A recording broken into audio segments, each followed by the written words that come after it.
मध्य प्रदेश के इंदौर में 3 मंजिला इमारत गिरने से हुआ हादसा। 2 लोगों की मौत की खबर। मलबे से 12 लोगों को निकाला गया सुरक्षित बाहर। कुछ लोगों के अभी भी दबे होने की है आशंका। एमपी के खंडवा में नवरात्र पर नो फिल्मी सॉन्ग और नो बैकलेस ड्रेस, गैर हिंदुओं का प्रवेश भी बैन। आयोजक खुद करेंगे सुरक्षा इंतजाम। कोटा में विश्व हिंदू परिषद की तरफ से चेतावनी भरे बोर्ड लगे। गरबे और डांडिया उत्सव में गैर हिंदू की एंट्री पर बैन। आधार कार्ड से होगी एंट्री। भीलवाड़ा में गरबा में गैर हिंदू एंट्री पर बैन। गरबा में आने वालों को तिलक लगाकर और आधार कार्ड लेकर आना होगा। गरबा महोत्सव में गंगा जल और गौमूत्र का छिड़काव किया जाएगा। गरबा उत्सव में गैर हिंदुओं पर बैन पर बोले बाबा बागेश्वर पंडित धीरेन्द्र शास्त्री। कहा, जैसे हम हज यात्रा में नहीं जाते वैसे ही गरबा उत्सव में भी अन्य धर्म के लोग ना हो शामिल। महाराष्ट्र के मंत्री नितेश राणे ने गरबा में गैर हिंदुओं को दूर रहने की दी नसीहत। कहा, गरबा मुस्लिमों के लिए लव जिहाद का अड्डा। आज सीतापुर जेल से रिहा होंगे आजम खान। सुबह लगभग 7 बजे होगी ये रिहाई। आजम खान की रिहाई को लेकर जेल प्रशासन ने पुख्ता तैयारी की। मध्य प्रदेश के दमोह में भाई ने भाई को मारी गोली। वारदात का वीडियो भी आया सामने। अस्पताल ले जाते वक्त घायल भाई ने तोड़ा दम। न्यूयॉर्क में हुई भारत अमेरिका के विदेश मंत्रियों की मीटिंग। विदेश मंत्री एस जयशंकर ने कहा, हमारी बातचीत में कई द्विपक्षीय और अंतर्राष्ट्रीय मुद्दों पर हुई है चर्चा।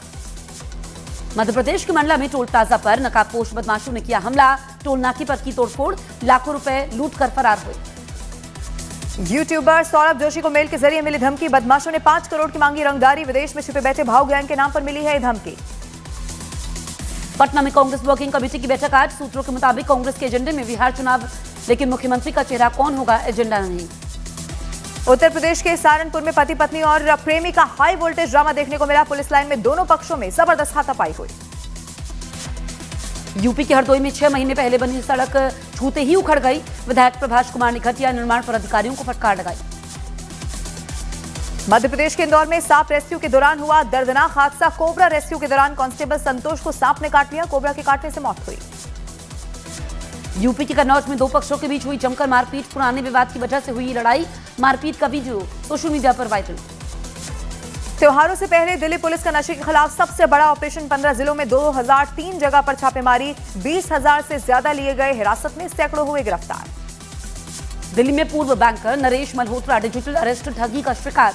डिजिटल अरेस्ट पर करीब उनसे 23 करोड़ रुपए लूटे गए। सिंगर जुबिन गर्ग का आज राजकीय सम्मान के साथ होगा अंतिम संस्कार। जुबिन गर्ग की मौत से असम में शोक की लहर। आज पूर्व क्रिकेटर युवराज सिंह से ईडी करेगी पूछताछ। अवैध सट्टेबाजी ऐप से जुड़े मामले में होंगे सवाल जवाब। बिहार के गोपालगंज में एक लड़के की चाकू मारकर की गई हत्या। 28 साल के फैसल की दोस्तों से चल रही थी आपसी रंजिश। इलाके में तनाव का माहौल। इटली में भीषण बारिश का कहर। उत्तरी इलाकों में बाढ़ और लैंडस्लाइड हुई। गाड़ियां और सड़कें पानी में डूबी। फिलीपींस में शक्तिशाली तूफान रागासा का कहर देखने को मिला। उत्तरी प्रांत बाटानेस में कई जगह यहां पर पेड़ गिर गए हैं। घर और वाहनों को भी पहुंचा है नुकसान। इटली में गाजा को लेकर कई शहरों में हिंसक विरोध। हजारों लोग सड़कों पर उतरे। पीएम जॉर्जिया मेलोनी बोली, मिलान में जो हो रहा है वो शर्मनाक है। गजा में इजरायल ने हमास लड़ाके को मार गिराने का दावा किया। ड्रोन कैमरे में कैद हुआ भागता हुआ शख्स टैंक से ठिकाने को किया गया तबाह। और बस थोड़ी ही देर में सीतापुर जेल से बाहर आएंगे आजम खान। ये बड़ी अपडेट आप तक पहुंचा दे। और जेल के बाहर आजम खान के समर्थकों का तांता लगा हुआ है, जमावड़ा लगा हुआ है। दरअसल 23 महीने बाद जेल की सलाखों से बाहर आ रहे हैं आजम खान।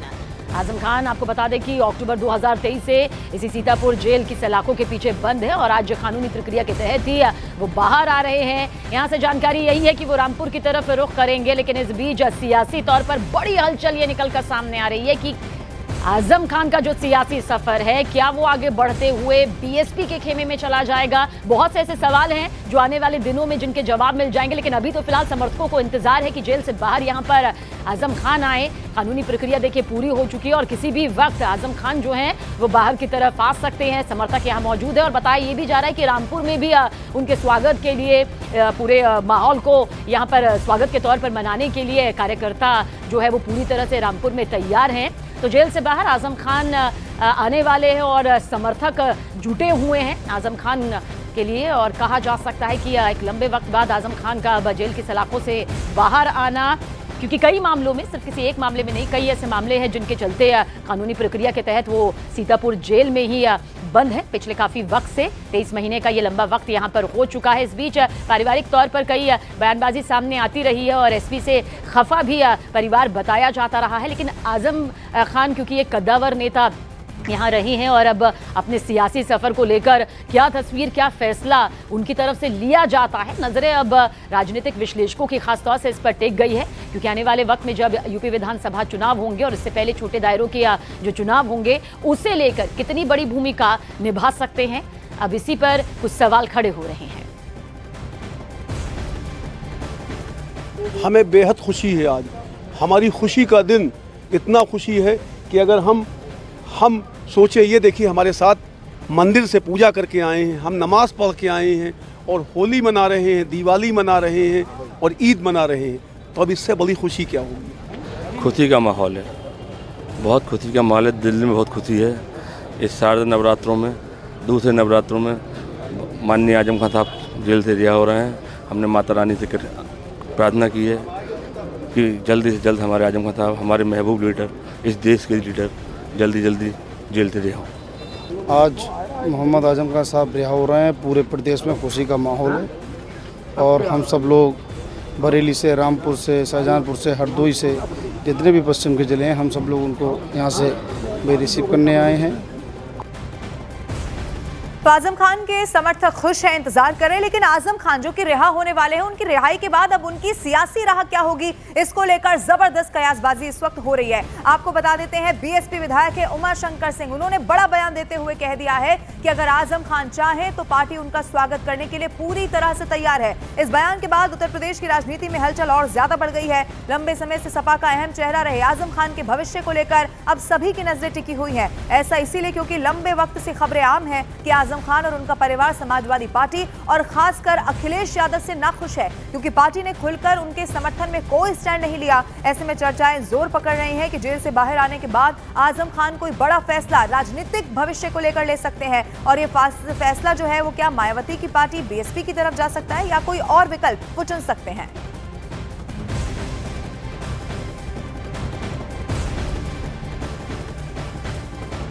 अब ये बात तो खुद अपने मुंह से वही बता पाएंगे और वो मुंह से अपने बेहतर बता पाएंगे। मेरा कुछ उस पर कमेंट्स करना उचित नहीं होगा। अभी मान लीजिए अभी अटकलें आप लोग लगा रहे हैं, जो क्या सच्चाई है क्या है, अब तो चूँकि मुझे भी जानकारी नहीं है। अगर मेरी बात होती है ऊपर तो फिर मैं तभी आपको बता पाऊँगा। समाजवादी पार्टी से नाराजगी की खबरें हवा हवाई नहीं है, बल्कि आजम खान की पत्नी तंजीम फातिमा तो खुलेआम कह चुकी हैं कि उन्हें किसी से कोई उम्मीद नहीं बची है। मैं इस पर कुछ नहीं कहना चाहती, ये समाजवादी वाले खुद ही जाना। नहीं, मतलब आपको ये प्रॉब्लम है कि नहीं कि लोगों को मिलने आना चाहिए, आजम खान एक कद्दावर नेता रहे? देखिए, हमें किसी से कोई उम्मीद नहीं है। कोई उम्मीद नहीं है? सपा से आपको कोई उम्मीद नहीं है? मतलब किसी से भी नहीं उम्मीद है। उम्मीद है तो सिर्फ अल्लाह से।